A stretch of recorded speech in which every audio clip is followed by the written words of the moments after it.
In this demonstration, we're going to look at creating differencing disks. The purpose of a differencing disk is it allows me to, in all essentiality, save disk space. What we do is the differencing disk points back to a parent disk.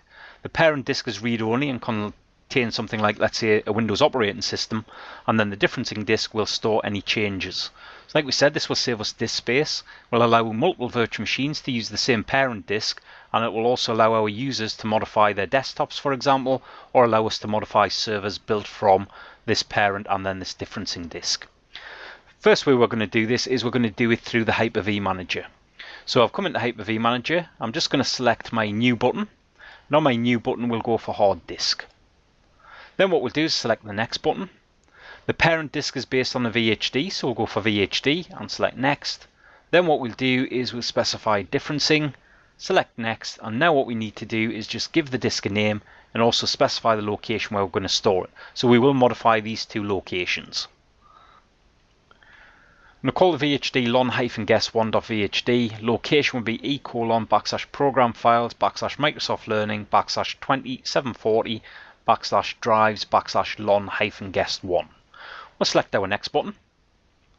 Next thing we need to do is specify the parent. So we'll browse through. We're going to go for, again, our E drive.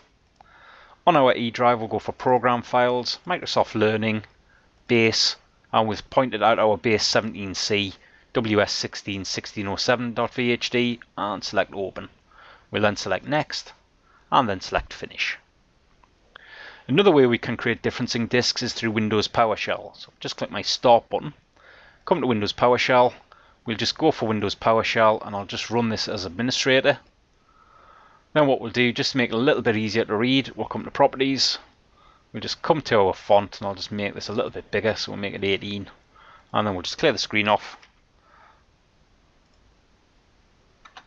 And the next thing to do is issue our commandlet to create our differencing disk. What we're going to do is we're going to do a new -VHD, /program files, Microsoft Learning /2740 /drives /lon-guest2 /lon-guest2.vhd -parent path, and then /program files, Microsoft Learning base 17C ws16-1607.vhd as the parent. And at this point here we've also created this VHD. The next thing to do will be to come into HyperV Manager. We'll just create a new virtual machine. We'll select our next button. We'll specify the virtual machine to be lon-guest1. Then what we'll do is just select our next button. Specify the generation is just generation 1. We'll assign some memory. Configure our networking. I don't have a virtual switch as of yet, but we'll select next. Then all we do at this point here is we use an existing virtual hard disk.